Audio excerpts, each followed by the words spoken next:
नमस्कार दोस्तों, स्वागत है आपका मॉडर्न कोचिंग क्लासेस भोपाल के यूट्यूब चैनल पर। हाजिर हूं मैं आपके सामने धनराज साहू और पेश करने वाला हूं आज फिर से रेशियो एंड प्रोपोर्शन का पार्ट थर्ड। जैसे कि आप लोग सभी जानते हैं, अभी हमारा रेशियो एंड प्रोपोर्शन टॉपिक बहुत ही अच्छा चल रहा है और मैंने बेसिक कॉन्सेप्ट इसके बताया हुआ है। तो दोस्तों, यदि आप लोग इसके बेसिक कॉन्सेप्ट यदि आप लोगों ने क्लास नहीं अटेम्प्ट किया हुआ है तो कोशिश करें कि मेरे यूट्यूब चैनल पर जाकर आप फर्स्ट और सेकंड पार्ट का वीडियो जरूर देखिएगा। अब मैं बात करने वाला हूं थर्ड पार्ट। तो सभी लोग जिन जिन लोगों ने भी यदि फर्स्ट और सेकंड पार्ट नहीं देखा है तो पहले पार्ट वन और पार्ट सेकंड देखें, ताकि जो भी कॉन्सेप्ट मैं थर्ड पार्ट में बताने वाला हूं वो आपको आसानी से समझ में आ जाए। तो हम लोग ज्यादा समय नहीं लेंगे, सीधे हम क्लास में आते हैं, है ना। तो देखिएगा, आज का टॉपिक मेरा ये है अनुपात और एवं समानुपात हमारा चल रहा था, रेशियो एंड प्रोपोर्शन चल रहा है। सभी लोग, उम्मीद है कि सब लोग जानते ही होंगे, है ना, जो लोग क्लास अटेंड कर रहे हैं। मैं बात कर रहा हूं आज पार्ट थर्ड की, यानी तीसरी क्लास है हमारी इस रेशियो एंड प्रोपोर्शन की। तो देखिएगा किस टाइप के क्वेश्चन बनते हैं एग्जाम में, तो उन क्वेश्चनों को थोड़ा सा ध्यान दीजिएगा। बस ये उम्मीद है आप लोगों से कि लगातार आप मेरे डेली टू डेली की जो क्लासेस अटेम्प्ट हो रही हैं उन क्लासेस को डेली देखिएगा, क्योंकि यदि आप क्लास एक दिन भी मिस करेंगे तो हो सकता है कि कुछ ना कुछ उस एक दिन में चूक हो जाए और वही एक दिन का क्वेश्चन यदि एक क्वेश्चन एग्जाम में आ जाता है तो आपको दिक्कत पैदा कर सकता है ना गाइस। तो देखते रहिएगा मेरे साथ। तो देखिए, फर्स्ट क्वेश्चन हमारा ये है, इस प्रकार से बहुत सिंपल से लिया हूं, जीरो स्तर से। 4 एवं 10 का वर्गानुपात प्रथमानुपात, वर्गानुपात को प्रथमानुपात भी बोला जाता है, ये चीज ध्यान रखिएगा। यानी वर्गानुपात को प्रथमानुपात भी कहा जाता है, यानी प्रथम वाला अनुपात, ठीक है। 4 एवं 10 का वर्गानुपात या प्रथमानुपात क्या होगा, तो मैंने इसके कॉन्सेप्ट बताया हुआ था। अब इसके क्वेश्चन और आंसर है, धीरे धीरे हम स्टेप बाय स्टेप क्वेश्चन थोड़े कठिन की ओर बढ़ेंगे, है ना। तो देखिएगा 4 एवं 10, तो ये चीज मैं यहाँ थोड़ा सा क्लियर करा दूं आपको। मैंने ये चीज आपको बता चुका है, तो इसलिए मैं तीनों क्वेश्चनों में अलग अलग बारी से एक बार और बता दे रहा हूं, ताकि आपको क्वेश्चन समझने में आसानी हो जाए, है ना। तो यदि ए और बी आपके पास दो राशियां हैं, ठीक है, ए और बी यदि दो राशियां हैं तो हमें 4 और यहाँ ए के स्थान पर देखिएगा 4 दिख रहा है और बी के स्थान पर 10 दिख रहा है।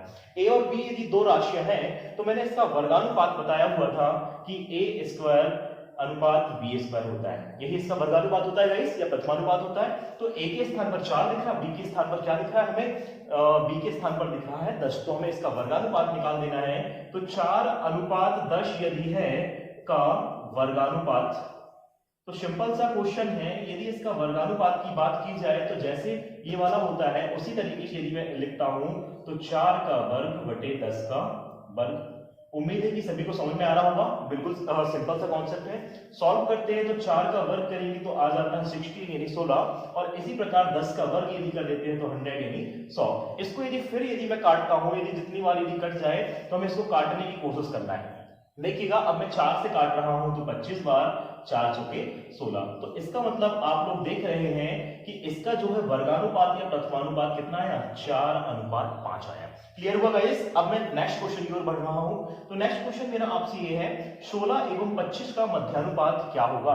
तो गाइस आप लोग को सभी क्लियर होगा, मैंने बता चुका है कि यदि ए व बी यदि कोई दो राशियां हैं तो इसका मध्यानुपात निकालने के लिए इसका मध्यानुपात मैंने x बताया था, और इसी x का मान इस तरीके से बताया हुआ था कि √AB होता है। तो ये होता है इसका मध्यानुपात। तो देखिएगा, यदि मैं इसकी यदि कंपैरिजन करता हूं, यानी तुलना करता हूं, तो ए की प्लेस पर क्या दिख रहा है आपको, 16 यानी 16 दिख रहा है, और बी की प्लेस पर दिख रहा है आपको 25 यानी 25 दिख रहा है। क्लियर है गाइस। तो हमें सिंपल सा क्वेश्चन सॉल्व कर देना है। तो मध्यानुपात निकालना है।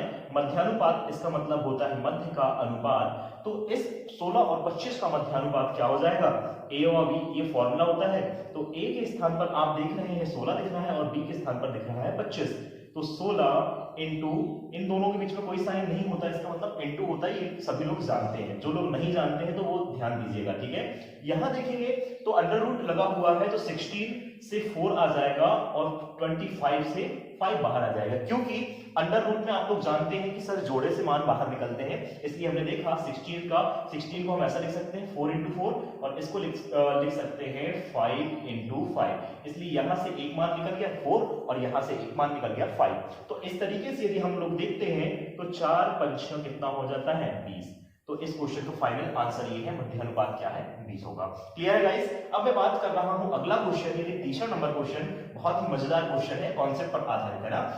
18 व 24 का तृतीयानुपात क्या होगा। तो ये उम्मीद है कि सभी लोग को समझ में आया होगा और मैंने ये बता चुका है a व b यदि दो राशियां हैं तो इसका तृतीयानुपात मैंने बता चुका था कि इसे हम x मान लेते हैं। और इसे यदि हम x मान लेते हैं तो इसे डिफाइन करते कैसे हैं, a अनुपात b अनुपात b a अनुपात b अनुपात x ऐसा डिफाइन करते हैं। और इसे हम सॉल्व कैसे करते हैं तो ये चीज भी देखिएगा। तो इसे सॉल्व करने के लिए मैंने बता चुका था कि a अनुपात b is equal to b अनुपात x, यानी ये जो b है इसका ही रिपीट यहां पर भी होगा और इस b का रिपीट यहां पर भी होगा, यानी first term and second term में दोनों में इस b का रिपीट होता है। उम्मीद है कि सभी को ये कॉन्सेप्ट क्लियर हो गया होगा। इस पर आधारित मैं क्वेश्चन देने वाला हूं। तो देखिएगा a से यदि मैं कंपेयर करता हूं उसके उस लॉजिक के हिसाब से, तो a के प्लेस पर दिख रहा है आपको 18 यानी 18 और इसी प्रकार b के प्लेस पर दिख रहा है आपको 24। उम्मीद है कि सभी को कॉन्सेप्ट समझ में आ रहा होगा जैसे मैंने तुलना किया हुआ है। तो a के प्लेस पर दिख रहा है 18 यानी 18 और b के प्लेस पर आपको दिखा 24। तो इसे यदि मैं सॉल्व करता हूं तो x मैंने माना हुआ तृतीयानुपात, तो x की वैल्यू यदि मुझे फाइंड करना हो तो x को यदि मैं यहां ले लेता हूं तो ये आ जाता है b स्क्वायर अपॉन a। तो मैं अब डायरेक्ट क्वेश्चनों को सॉल्व करूंगा क्योंकि हम लोग यहां पर डिटेल्स क्वेश्चन नहीं करेंगे, है ना। तो इसका तृतीयानुपात क्या होता है, b स्क्वायर अपॉन a होता है, ठीक है। तो यहां देखेंगे हम 18 व 24 का तृतीयानुपात, तो क्या होगा यहाँ पर, एक बार मैं फॉर्मूला लिख दे रहा हूँ b वर्ग अपॉन a। ये कोई फॉर्मूला नहीं है, ये एक कॉन्सेप्ट है ना। अब आप लोग ये चीज ना समझें कि सर आपने फॉर्मूला बता दिया हम लोग भूल गए, है ना। तो ये कॉन्सेप्ट है, मैंने a के स्थान पर रख दिया हुआ है यहाँ पर 18 और b के स्थान पर रखा हुआ है 24, ये कॉन्सेप्ट है ना। तो सॉल्व हम करेंगे तो b का स्क्वायर, b के स्थान पर दिख रहा है 24, तो ये आ जाएगा 24 इंटू 24 और इसी प्रकार a के स्थान पर जो हमें मान दिख रहा है 18 दिख रहा है। उम्मीद है कि सभी को ये स्टेप समझ में आ गई होगी। अब मैं सॉल्व करने वाला हूं, इसको यदि सॉल्व करता हूं तो 6 दिया 18, 6 चौके 24, इसके बाद फिर 3 से कर दीजिए, 3 अट्ठे 24 और ये 8 और 4 का गुणा कर देते हैं तो 8 चौके 32। तो यही हमारे इस तीसरे वाले क्वेश्चन यानी 18 एवं 24 का तृतीयानुपात है। तो उम्मीद है कि सभी को तीनों क्वेश्चन बहुत अच्छे से समझ में आ गए होंगे। अब मैं बात करने वाला हूं नेक्स्ट क्वेश्चन की, तो बने रहिएगा। तो देखिए गाइस, अब फोर्थ नंबर का क्वेश्चन जो है सामने आपके लिखा हुआ है। फोर्थ नंबर क्वेश्चन ये है कि 12, 8 और 9 का चतुर्थानुपात क्या होगा। तो उम्मीद है कि सभी लोग को ये कल का कॉन्सेप्ट मैंने जो बताया था वो याद होगा। तो मैं एक बार फिर पुनः रिवाइज कर रहा हूं। यदि कोई तीन राशियां मेरे पास a, b और c तीन राशियां थी, चतुर्थानुपात इसका मतलब होता है चौथा वाला अनुपात, तो इसे मैंने एक कोई राशि के रूप में मान लिया था x के रूप में, ठीक है। और जब चार राशियां आ गई तो ये चीज आपको पता है कि ये राशियां किसको शो कर रही हैं, समानुपात को यानी प्रोपोर्शन को शो कर रही हैं। तो इसे मैं बताता था, इसको मैंने कैसे डिफाइन किया था, a अनुपात b समानुपात c अनुपात x, ऐसे ही डिफाइन किया था। क्लियर है सभी को। अब हम सॉल्व करने वाले हैं कि कैसे ये क्वेश्चन सॉल्व होंगे। तो इन क्वेश्चनों को सॉल्व करने के लिए चौथा अनुपात मैंने मान लिया वो है x, तो इस x की वैल्यू ही मुझे फाइंड करना है, यानी x वैल्यू निकालना है, ठीक है। तो अब निकालते हैं कि कैसे x का मान निकलेगा। तो इसे हम सॉल्व करते हैं a बटा b और समानुपात का मतलब बराबर होता है c बटा x। जब x को मैं यहाँ ट्रांसफर करता हूं तो यहाँ पर मेरे पास मान x का निकल आएगा b into c upon a। तो सभी को समझ में आ गया होगा ये कल का कॉन्सेप्ट और इसी पर आधारित हम ये क्वेश्चन करने वाले हैं। और एक और चीज इसी में बता देता हूं कि यदि a अनुपात b समानुपात c अनुपात d, यदि ये कोई हमारे पास कंडीशन दी गई है a अनुपात b समानुपात c अनुपात d, यदि ऐसी कोई भी यदि आपको कंडीशन करने को मिल जाती है तो इस कंडीशन में ये चीज हमेशा ध्यान रखिएगा, ये वाले जो मान होते हैं a और d वाले, ठीक है, a और d यानी फर्स्ट एंड लास्ट, इन मानों को हम बाहरी मान कहते हैं। कौन से मान कहते हैं गाइस, बाहरी मान कहते हैं। और ये जो b और c जो हमें दिख रहा है ये मान क्या कहलाते हैं, हमारे पास आंतरिक मान कहलाते हैं, ठीक है। तो ये चीज ध्यान रखिए, बाहरी मान कौन से हैं, सबसे फर्स्ट और लास्ट वाला बाहरी मान है, और आंतरिक मान कौन सा है, ये वाला। जब भी हम क्वेश्चनों को सॉल्व करेंगे तो ये वाला मान और ये वाला मान को हमें क्या कर देना है, ये बाहरी वाले मान को आपस में मल्टीप्लाई कर देना है और इन दोनों मानों को भी मल्टीप्लाई कर देना है, ठीक है। तो हमें ये चीज हमेशा ध्यान रखना है, ये कॉन्सेप्ट मैंने बता दिया, कल ये कॉन्सेप्ट चूक गया था, तो ये कॉन्सेप्ट ध्यान रखिएगा। बाहरी वाले मान का बाहरी वाले मान के साथ मल्टीप्लाई करना है और आंतरिक वाले मान का आंतरिक वाले मानों के साथ मल्टीप्लाई करना है, और बीच में क्या चिन्ह है, समानुपात यानी बराबर, हमें बराबर लगा देना है, तो क्वेश्चन सॉल्व हो जाएगा। तो फर्स्ट तो कॉन्सेप्ट पर आधारित और सेकंड बताऊंगा इस पर आधारित, ठीक है, जो मेरी मेथड है। तो ये तो रहा मेरा कॉन्सेप्ट। कॉन्सेप्ट मैंने साइड में लिख दिया हुआ है 12, 8, 9। तो 12 देखिए ए के स्थान पर दिख रहा है और बी के स्थान पर दिख रहा है 8 और सी के स्थान पर दिख रहा है मुझे 9। तो अब हमें निकाल लेना है मान सीधे चतुर्थानुपात। तो मैंने चतुर्थानुपात x को माना हुआ था, तो x का मान क्या है मेरे पास, x का मान है यहाँ पर चतुर्थानुपात, सीधे सीधे निकाल रहा हूं मैं। तो चतुर्थानुपात मैंने x माना, इसका मान है BC/A। उम्मीद है कि सभी को समझ में आ गया होगा ये जो कॉन्सेप्ट है। और अब हम इस कॉन्सेप्ट में मान रख देते हैं सीधे। b की वैल्यू आप देख रहे हैं 8 और c की वैल्यू देख रहे हैं 9, a का मान देख रहे हैं आप 12। तो देखिएगा सभी ने वैल्यू बहुत आसानी से पुट कर लिया होगा। 4 गुना 8, 4 तिया 12, 3 तिया 9। जब हमें इन दोनों मानों को फिर सॉल्व कर दें तो 3 गुना 6। तो ये है हमारे 12, 8, 9। हमने किस प्रकार से इसकी फर्स्ट मेथड को बहुत आसानी से देखा। अब मैं बात करने वाला हूँ सेकंड तरीके से इसे कैसे सॉल्व करेंगे। इस टाइप के यदि कोई क्वेश्चन आ जाए तो बहुत आसान तरीके से हम इसे सॉल्व करने वाले हैं ना। तो मैंने ये बता चुका है कि ए बी समानुपात सी डी के रूप में यदि कोई मान आया हुआ है तो कैसे सॉल्व करेंगे। तो देखिएगा मैं इसको इसी प्रारूप में थोड़ा सा लिख देता हूं आपको, ताकि आपको दिक्कत ना हो समझने में, ठीक है। ये समझने में दिक्कत ना हो। और ये 9 और यहाँ पर मैं अगला वाला मान x मान ले रहा हूँ। आप लोग को ये पता है कि ये वाला मान और ये वाला मान बाहरी मान होता है और ये वाला मान और ये वाला मान आंतरिक मान। इन दोनों मानों का हम मल्टीप्लाई कर दें तो आ जाएगा 12x और ये क्या है हमारा, यही हमारा चतुर्थानुपात है, इसी को हमने माना हुआ है चतुर्थानुपात, ठीक है। इन दोनों का मैंने गुणा किया तो ये सीधे आ गया। इन दोनों का गुणा करूंगा तो 9, 8, 72 और यहां से सॉल्व करता हूं तो 12, 6, 72 यानी x जो हमने माने थे इसकी वैल्यू आ गई 6। ठीक है गाइस, तो आप लोग को बिल्कुल भी बहुत आसान तरीके से कॉन्सेप्ट समझ में आ गया होगा, है ना, क्योंकि बहुत अच्छे तरीके से मैंने समझाने की बेहतर तरीके से कोशिश किया हुआ है। आप चाहे ऐसे करें या ऐसे करें, जिसको जो अच्छे से समझ में आ जाता होगा तो वो आप उस तरीके से अपनी मेथड के द्वारा सॉल्व कर लीजिएगा, ठीक है। अब मैं बढ़ने वाला हूं अगला क्वेश्चन। तो अगला क्वेश्चन क्या बोल रहा है, देखिएगा, यदि 5:13 समानुपात x अनुपात 26 हो तो x का मान बताना है। सिंपल सा क्वेश्चन, यही लॉजिक। अब मैं सीधे डायरेक्ट सॉल्व कर रहा हूं फर्स्ट टाइम। तो पहले आप सीधे फॉर्मूले से सॉल्व कर सकते हैं, ये भी चतुर्थानुपात का फॉर्मूला है। और चतुर्थानुपात का फॉर्मूला होता क्या है, इस चीज में हमको थोड़ा सा सॉल्व करना है। जैसे कॉन्सेप्ट के द्वारा सॉल्व कर रहा हूं, जो क्वेश्चन दिया है 5/13 बराबर हो जाएगा x/26। क्लियर है। काटता हूं तो 13 दूनी 26, x को मैं यहां से यदि 2 को ट्रांसफर करता हूं तो x की वैल्यू आ गई 5 गुना 10। तो ये था एक तरीका। अब देखिएगा दूसरा तरीका, इससे हमको आंसर क्या मिल गया, 10 मिल गया। अब दूसरा तरीका कैसा, जो हम यहाँ सॉल्व कर रहे थे, बाहर वाले से बाहर वाले का गुणा यानी और अंदर वाले से अंदर वाले का गुणा। तो ये हो जाएगा 13x और इन दोनों का हम गुणा करेंगे तो 26 गुणित 5। क्लियर है गाइस सभी को। यानी बाहर वाले मान का बाहर वाले मान से गुणा, अंदर वाले मान का अंदर वाले मान से गुणा, बीच में लगा हुआ है समानुपात यानी बराबर, तो मैंने ये बराबर लगा दिया। तो 13 और x का गुणा होगा तो 13x और 26 और 5 का गुणा होगा तो 26 और 5 हमारे पास इनटू में आ गया। सॉल्व कर दीजिए, 13 गुना 26, x का वैल्यू हमारे पास फिर यहां से भी मिल गया हमें 10 और यही x हमने यहाँ पर अज्ञात वाला मान आया हुआ था क्वेश्चन में, तो इस मान का इस x का मान क्या मिला हमें, 10 मिल गया। तो उम्मीद है कि सभी को जो कॉन्सेप्ट अभी हम लोग समझ रहे हैं वो सभी को समझ में आ गया होगा। अब बात करेंगे हम नेक्स्ट क्वेश्चन की। तो देखिएगा, तो देखिएगा गाइस, अब हम नेक्स्ट क्वेश्चन की ओर बढ़ते हैं। तो नेक्स्ट क्वेश्चन हमारा क्या है, यदि a अनुपात b बराबर दिया हुआ है 3:4 हो तो 4 फिर इसी प्रकार से दूसरा अनुपात दिया, एक मान ये है, पूरी एक स्टेप है और दूसरी स्टेप ये, दोनों का अनुपात हमें याद करना है। यानी 4a-2b अनुपात 3a-4b का अनुपात हमें याद करना है, ठीक है। तो हमें कभी भी यदि कोई भी इस टाइप का मान आए तो सीधे सीधे हमें एक ही लॉजिक लगाना है कि a का मान हमें 3 रख देना है और b का मान 4 रख देना है। सिंपल सा लॉजिक। यदि ऐसा कोई भी मान आ जाए तो हमें सीधे लॉजिक लगाना है, a की जगह 3 लिख रहा है, b के स्थान पर 4 लिख रहा है, तो ये तो चूंकि रेशियो के रूप में है, यानी ये 3 रेशियो है और ये 4 रेशियो है, पर रेशियो से रेशियो कट जाता है क्योंकि यहां भी रेशियो वाला मान बताना है, रेशियो से रेशियो कट जाएगा। इसलिए मैं यहां पर डायरेक्ट ऐसे यदि क्वेश्चन बनेंगे तो डायरेक्ट हम मान रख देंगे, a की प्लेस पर 3 रखना है और b के प्लेस पर क्या रख देना, 4 रख देना, ठीक है। अब मैं सॉल्व कर रहा हूं 4a + 2b। अब यहां पर अनुपात इसका मतलब बटा होता है, अनुपात का मतलब बटा होता है, तो मैं बटे में सीधे मान लिख देता हूं 3a + 4b। तो इसका मान मुझे पुट करना है, यानी इसका मान हमें मान a और b का मान हमें पुट कर देना है। a के स्थान पर मान रखिएगा, तो a के स्थान यदि मैं 3 रखता हूं तो 4 तिया कितना हो जाएगा 12, प्लस b के स्थान पर रखता हूं 4 तो 4 दूनी हो जाएगा 8।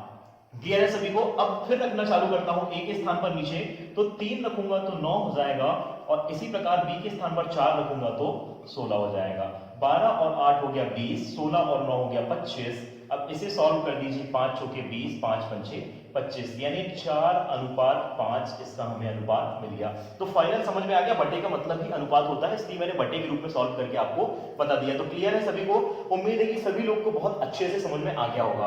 अब मैं बढ़ने वाला हूं नेक्स्ट क्वेश्चन की ओर। तो नेक्स्ट क्वेश्चन देखिएगा क्या कहना है, ठीक है।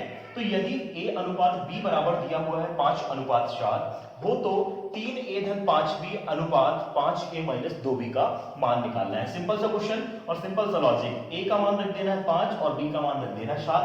सॉल्व करना मैं प्रारंभ करता हूं, तो a के स्थान पर रखना है हमें क्या, 5, और b के स्थान पर रख देना है 7। सॉल्व करेंगे, 3a-5b अनुपात 5a-2b, तो इसे आप बटे के रूप में भी लिख सकते हैं या नॉर्मल रूप में भी लिख सकते हैं। a के स्थान पर रख रहा हूं 5, तो हो जाएगा 15। इसी प्रकार b के स्थान पर रखूंगा मैं 7, तो 7×35।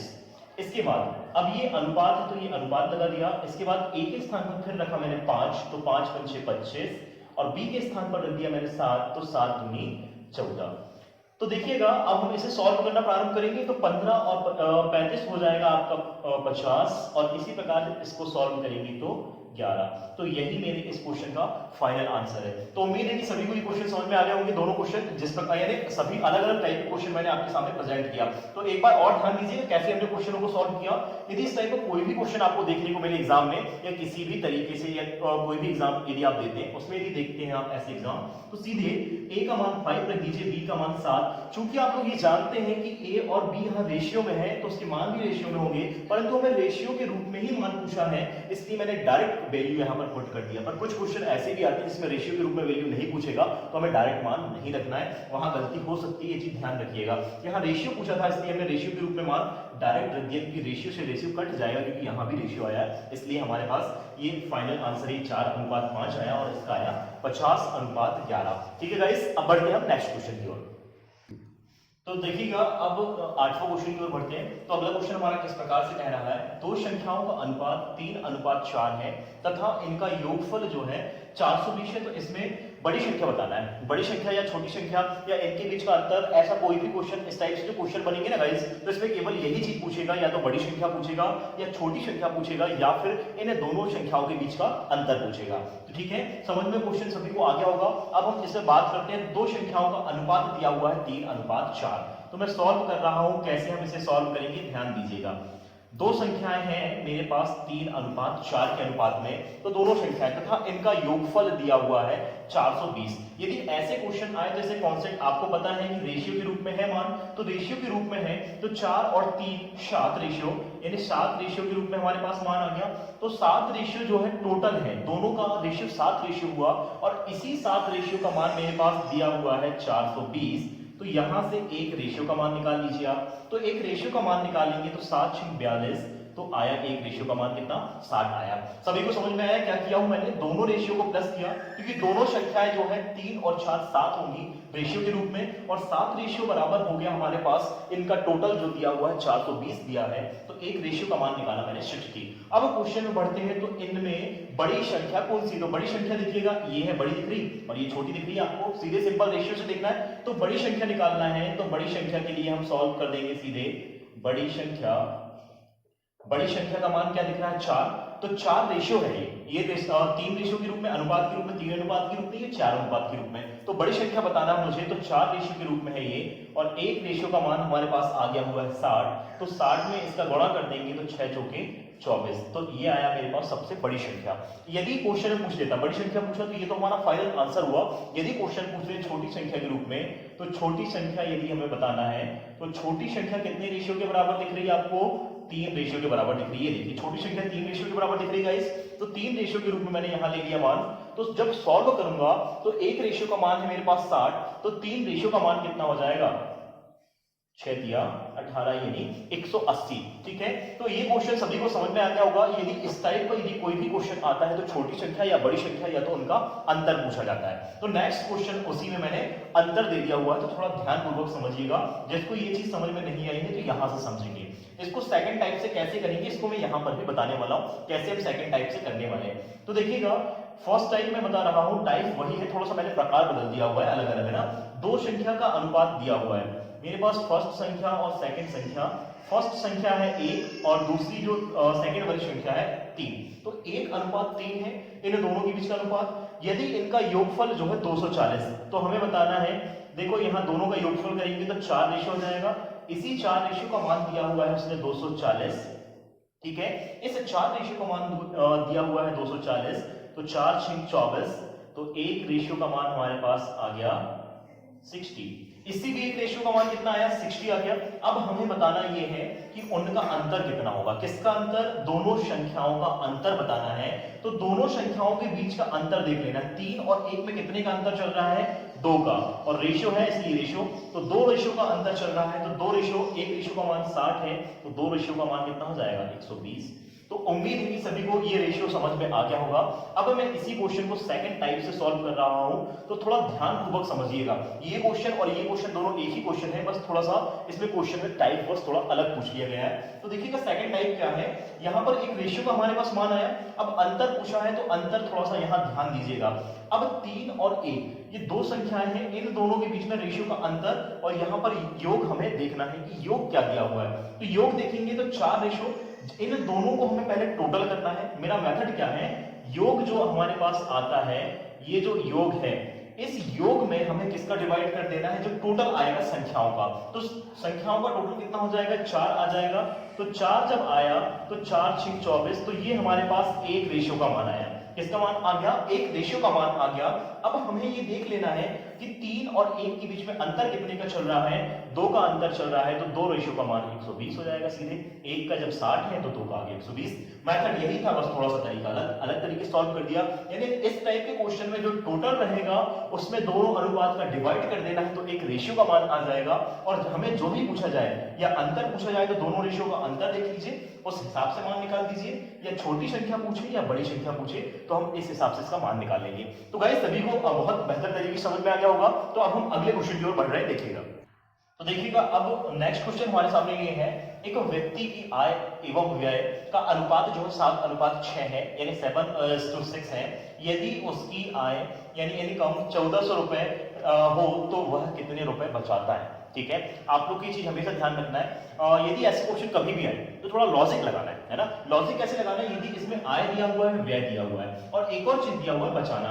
बचाना इसका मतलब बचत, सेविंग। ठीक है, आय इसका मतलब इनकम हो गया, और व्यय इसका मतलब इन्वेस्टमेंट हो गया, यानी एक्सपेंडिचर भी हम इसे कह सकते हैं, खर्च कह सकते हैं। और इसी प्रकार बचाना यानी सेविंग हो गया। ठीक है, अब हमें देखना ये है कि क्वेश्चन कह क्या रहा है। तो क्वेश्चन आय और व्यय का अनुपात दिया है। ठीक है, आय और व्यय का अनुपात, बारीकी समझेंगे, बहुत अच्छा क्वेश्चन है और ये क्वेश्चन इस टाइप के आते हैं। ठीक है, 7:6 का अनुपात हमारे पास दिया हुआ है। 7:6 का अनुपात दिया है आय और व्यय का। ठीक है, आय इसका मतलब ये कुल आय है हमारी 7 रेशियो, और व्यय जो है हमारे पास कितना है, कुल 6 रेशियो के रूप में हमारे पास व्यय है। समझ में आया सभी को। अब क्वेश्चन क्या बोल रहा है, यदि उसकी आय 1400 रुपए, तो आय यहां पर कितनी है, 7 रेशियो है। आय देख रहे हैं आप 7 रेशियो है, और उस 7 रेशियो का मान टोटल रुपए में दिया हुआ है 1400 रुपए। उम्मीद है सभी को समझ में आया होगा। आय कितनी है, यहाँ 7 रेशियो, खर्च कितना करना है 6 रेशियो, 6 अनुपात। ठीक है, तो 7 रेशियो का मान हमारे पास 1400, 7 से डिवाइड कर दीजिए तो आ गया मेरे पास एक रेशियो का मान कितना आया, 200 आया। उम्मीद है कि सभी को बेहतर समझ में आ गया होगा। एक रेशियो का मान आया मेरे पास कितना, 200 रुपए। अब क्वेश्चन की लाइन में बढ़ेंगे तो कितने रुपए बचाता है, बचत बताना है। तो देखिए आय उसकी है 7 रुपए, खर्च करता है 6 रुपए। थोड़ा लॉजिक लगाइए, 7 रुपए उसकी आय है, 6 रुपए वो खर्च करता है, तो बचा कितना उसके बीच में, कितना बचा लेगा वो, एक बचा है, क्योंकि 7 रुपए कमाता था, 6 रुपए खर्च कर देता था डेली, तो बचा कितना लिया उसने, 1 रुपए बचा लिया। तो वही 1 रुपए का मान हमको पूछा है, वही एक रेशियो का मान पूछा, क्योंकि यहाँ रेशियो के रूप में है, तो एक रेशियो का मान हमारे पास 200 रुपए है। यही हमारा बेहतर आंसर होगा इसका। ठीक है, तो उम्मीद है क्वेश्चन को सभी को समझ में आ गया होगा। एक बार और ले रहा हूं क्योंकि इंपॉर्टेंट क्वेश्चन है, इस टाइप के क्वेश्चन एग्जाम में पूछे जाते हैं। ठीक है, यदि एक व्यक्ति जो है उसकी आय और व्यय का अनुपात दिया है 7:6, यानी व्यक्ति कमाता है 7 रुपए और व्यर्थ में खर्च कर देता है, यानी जैसा भी खर्च करे, यानी खर्च करता है 6 रुपए, तो बचा कितना रुपए लेता है, 1 रुपया बचा लेता है। ये सभी क्लियर समझ में आ गया होगा। तो उसकी आय दिया हुआ है रुपए में, टोटल दिया हुआ है 1400 रुपए, और इसी आय का रेशियो दिया हुआ है 7 रेशियो। तो इस 7 रेशियो का मान हो गया 1400 रुपए। जब मैं इसे कैंसिल आउट करता हूं तो 7 दूना 14, 7 शून्य शून्य 7 शून्य शून्य, यानी एक रेशियो का मान आया मेरे पास 200 रुपए। अब यही हमें पूछा था कि वह कितने रुपए बचाता है, तो रेशियो में देखेंगे कितने रुपए बचाता है, हमें रुपए भी नहीं पता कितने बचाता है, पर रेशियो पता है कि 7 रुपए कमाता है, 6 रुपए खर्च करता है, यानी व्यय इसका मतलब खर्च। तो बचा कितना दिया उसने, 1 रुपए बचा दिया। उसी एक रेशियो का मान हमारे पास 200 रुपए आ चुका है पहले आंसर। तो यही एक रेशियो का आंसर बताना था। तो हमारे पास इस क्वेश्चन का फाइनल आंसर क्या है, 200 रुपए को सेव करता है। नेक्स्ट क्वेश्चन की ओर मैं बात करता हूं, तो ये क्वेश्चन भी बहुत ज्यादा इंपॉर्टेंट है, आते हैं इसे हम शॉर्ट तरीके से भी देखेंगे, लॉन्ग तरीके से, दोनों तरीके से बताऊंगा। ए अनुपात बी का अनुपात दिया है 3:4 तथा बी अनुपात सी का अनुपात दिया है 2:3 हो, तो ए अनुपात सी का मान निकालिए। फर्स्ट टाइप देखेंगे आप, तो फर्स्ट टाइप में हम इसे सॉल्व करते हैं। देखो अनुपात को ऐसे लिखते हैं a/b, और दोनों जो अनुपातिक राशियां हैं उन राशियों को हम गुणा कर देते हैं, तो हमारा फाइनल आंसर आ जाता है। ठीक है, हमें क्या पूछा गया है, a अनुपात c पूछा गया है। तो ध्यान दीजिएगा, यदि मुझे निकालना क्या है, a अनुपात c का मान निकालना है, तो दोनों मैंने इस तरीके से a/b इंटू b/c, यानी दोनों अनुपात वाले मानों का मल्टीप्लाई कर दिया। ठीक है, जब मल्टीप्लाई करता हूं तो यहां से देखिए a/b का मान दिख रहा है 3/4 गुणित b/c का मान दिख रहा है 2/3। ये 3 से 3 कट गया, 2 दूना 4, यानी 1/2 आया हमारे पास मान। अब इधर सॉल्व करता हूं लेफ्ट में, तो b से b कैंसिल आउट हो गया, a अनुपात c बचा, क्योंकि बटे में इसका मतलब c, तो a अनुपात c का ही मान हमें पूछा था, तो आ गया हमारे पास 1:2। उम्मीद है कि क्वेश्चन सभी को समझ में आया होगा। मैंने किया क्या हूं, यहाँ पर दोनों अनुपात वाले मानों को गुणा कर दिया। ठीक है, और दोनों अनुपात वाले मानों को गुणा किया तो b से b कैंसिल आउट, इसका पहले मान भी रख दिया इधर साइड राइट साइड में, और b से b कैंसिल तो a/c बचा, तो a अनुपात c का मान आ गया यहाँ कैंसिल आउट करने पर 1:2।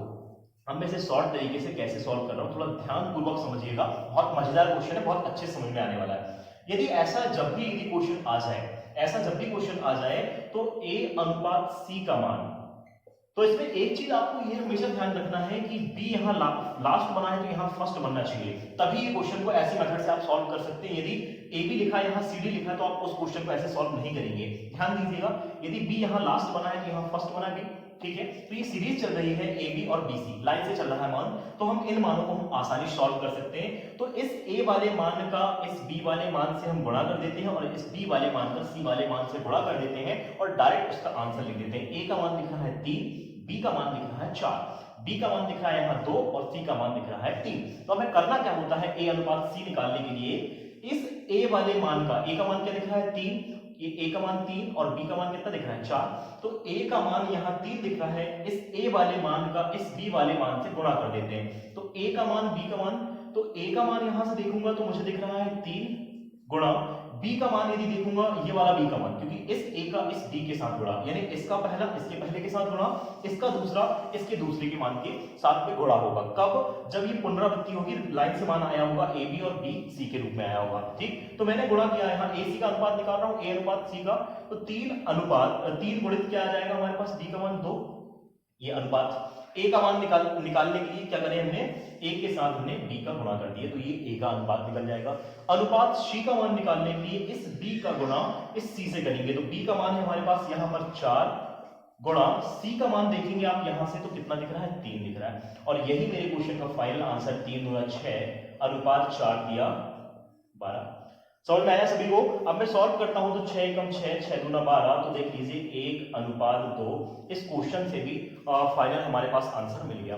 तो मैंने किया क्या हूं, एक बार और समझिएगा, जो ट्रिक आपको बेहतर लगेगी, जो कॉन्सेप्ट आपको बेहतर लगेगी वो आप कर लीजिएगा, है ना, आपके हिसाब से। तो देखिएगा मैंने क्या किया हूं, यहाँ फर्स्ट वाला तो सभी को समझ में आ गया होगा। सेकंड मैंने ये किया हूं, पहले वाले मान का पहले वाले मान से गुणा, यानी पहला अनुपात ये है, दूसरा अनुपात ये है, तो पहले वाले मान का पहले वाले मान से गुणा, तो a का मान निकल आएगा, फिर अनुपात, ये अनुपात दूसरे वाले मान का दूसरे वाले मान से गुणा, तो ये निकल आएगा दूसरा अनुपात। तो सिंपल सा क्वेश्चन है, a अनुपात c का मान निकल आया, 3 गुना 6, 4 दिया 12। फिर सॉल्व किया मैंने इसको, तो 6 एकम 6, 6 दूना 12, तो 1:2, इससे भी वही आया था आंसर, इससे भी वही आया।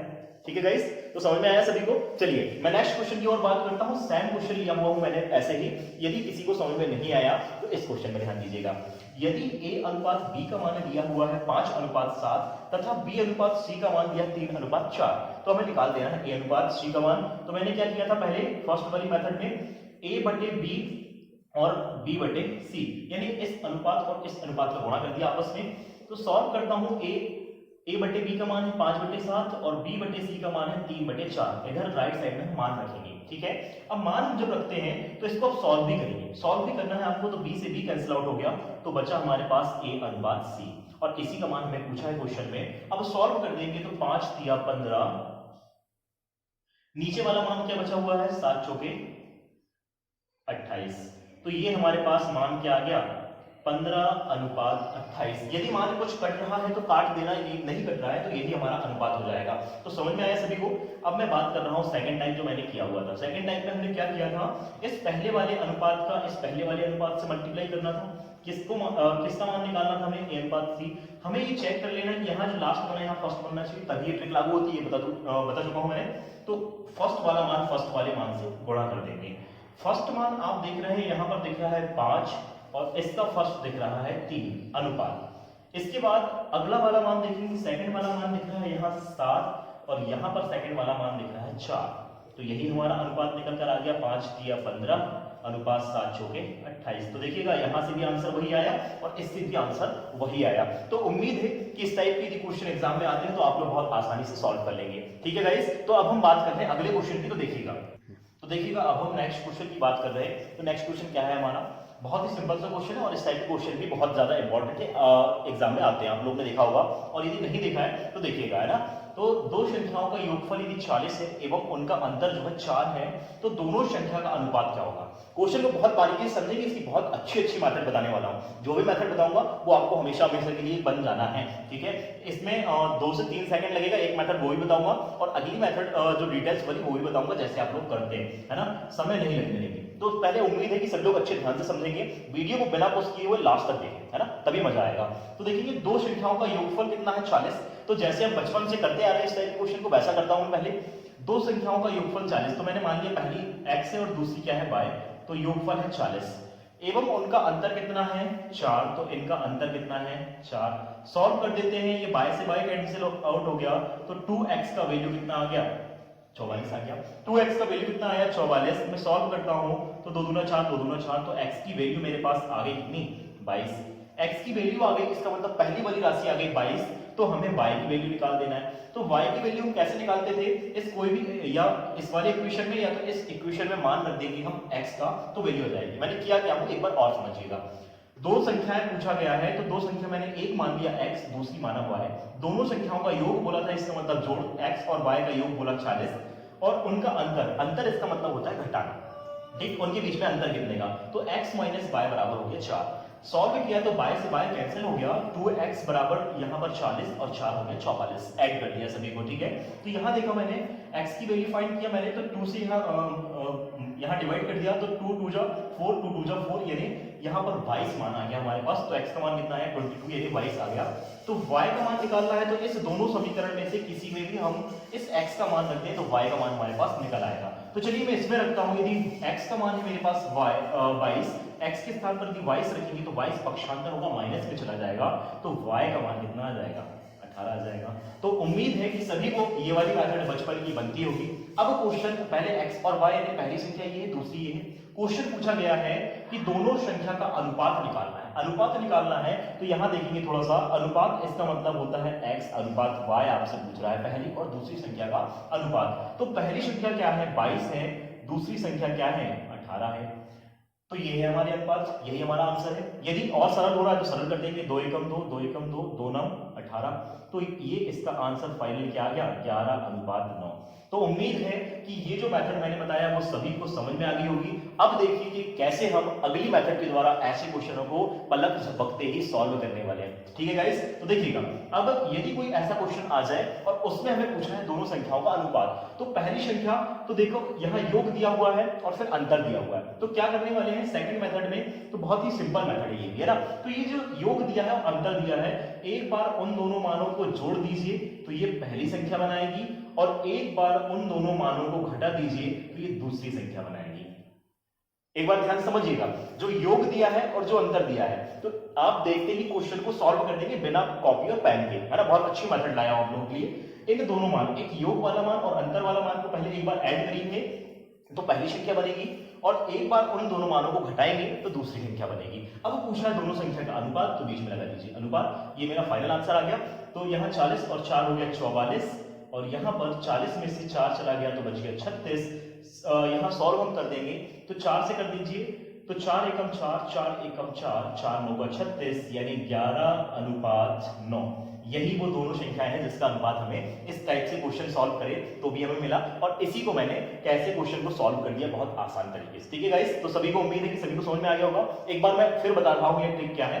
तो ये ट्रिक मेरी ये है, जब यदि क्वेश्चन इस टाइप से आए तो योग वाला मान और अंतर वाला मान को एक बार जोड़ दीजिए तो पहली संख्या बनेगी, और योग वाला मान और अंतर वाला मान को एक बार घटा दीजिए तो दूसरी संख्या मिलेगी। पूछा था अनुपात, तो दोनों संख्याओं के बीच में मैंने अनुपात लगा दिया। ठीक है, दोनों संख्याओं के बीच में मैंने अनुपात लगा दिया, तो 40 और 4 हो गया 44, और 40 में से 4 गया तो बचा 36। सॉल्व कर दीजिए, 2 से काट देंगे हम इसे, तो 4 से काट दीजिए, 4 एकम 4, 4 एकम 4, 4 9 36। तो ये आ गया मेरे पास 11:9, और यही हमारे पास पहली संख्या फर्स्ट और सेकंड संख्या का अनुपात है ना। यही हमारा पहली और दूसरी संख्या का अनुपात है। तो उम्मीद है कि सभी को क्वेश्चन बहुत अच्छी तरीके से समझ में आ गया होगा। क्लियर है गाइस? तो अब हम आगे बढ़े। ठीक है, तो ये क्वेश्चन थोड़ा ध्यान से पढ़िएगा, क्या है क्वेश्चन फिर मैं बता रहा हूं। इसके लिए भी ऐसे कॉन्सेप्ट बताने वाला हूं, बहुत आसानी सॉल्व हो जाएगा। ठीक है, तो देखिए क्वेश्चन हमारा ये है, वह भिन्न बताएं जिसका 1/9 के साथ अनुपात 3/11 और 5/9 के अनुपात के बराबर है। ऑलरेडी ये अनुपातिक राशियां दी गई हैं और उन दोनों का भी अनुपात पूछा, यानी ये 3/11 अनुपात 5/9 का जो अनुपात है, एक कोई यहां भिन्न होगी और ये वाली भिन्न इन दोनों के अनुपात के बराबर है। क्वेश्चन फिर से समझिएगा, वह भिन्न बताइए। तो मान लिया कि मैंने वो भिन्न क्या है, x है, क्योंकि x के बटे कुछ नहीं होता, इसका मतलब 1 होता है, तो ये भी अपने आप में एक भिन्न है। तो मान लिया कि वह भिन्न x है, इस x का 1/9 के साथ में जो अनुपात है, वो साथ में जो अनुपात है, साथ में अनुपात यहां बोला, वह भिन्न बताएं जिसका 1/9 के साथ अनुपात। तो वह भिन्न मैंने मान लिया कि x है, उसका 1/9 के साथ अनुपात भी ले लिया। अब इसकी कंडीशन 3/11 और 5/9 के अनुपात के बराबर है। इसका मतलब इन दोनों का अनुपात, यानी 3/11 अनुपात 5/9, यही होगा 3/11 अनुपात 5/9, इनके अनुपात के बराबर है। इसका जो अनुपात है इसके अनुपात के बराबर है। उम्मीद है सभी को समझ में आ गई होगी क्वेश्चन की लाइन। अब इसे हमें कुछ भी नहीं करना है, मेथड मेरी ये है कि सीधे आप क्रॉस मल्टीप्लिकेशन कर दीजिए। यहां पर क्रॉस मल्टीप्लिकेशन यदि करेंगे, इसका गुणा यहां, इसका गुणा यहां, इसका गुणा यहां, इसका गुणा यहां। ये कोई रूल्स नहीं होता क्रॉस मल्टीप्लिकेशन ऐसे क्वेश्चनों में, मैंने एक ट्रिक बताया हुआ है ताकि आप क्वेश्चन देखते ही सॉल्व कर लेंगे। ठीक है, आपने देखा 3/11 5/9 का जो अनुपात था, इसके अनुपात के आपस में बराबर। x मैंने माना हुआ है, वह भिन्न हमें बताना है, तो वही भिन्न हमें बताना है। इसमें बोला वह भिन्न बताइए, ये x की वैल्यू हमें फाइंड करना है। ठीक है, तो ये गुणा कर दीजिए 9x, और यहाँ पर अनुपात में 1 आ जाएगा, तो यहाँ से आ गया मेरे पास 9x अकेला, क्योंकि बटे में 1 रहेगा। 9x एकम 9x, बटे में 1 आ जाएगा, तो ये गुणा करेंगे। इसी प्रकार से यहां भी सॉल्व कर लीजिए, तो 9 तिया हो गया 27, फिर बटे में 11 बच्चे 55, 11 बच्चे कितना हो गया 55। इसको पहले वाला ये वाला गुणा पहले करना, दूसरा गुणा ये करना है, तो इसको हमने अंश में लिखा 9 तिया 27, 11 बच्चे 55। 9 से सॉल्व कर दिया, 9 तिया 27, तो x की वैल्यू आ गई मेरे पास 3:55। तो उम्मीद है कि ये जो कॉन्सेप्ट मैंने बताया हुआ है आप लोगों को सभी को बेहतर तरीके से समझ में आ गया होगा। ठीक है गाइस, तो अब हम बात करने वाले हैं और भी कुछ क्वेश्चन, तो कैसे और क्वेश्चन एग्जाम में बनते हैं, तो उन क्वेश्चनों को हम अगले पार्ट में बात करेंगे। अभी जो भी आप लोगों ने समझा बहुत अच्छे तरीके से मैंने बताया।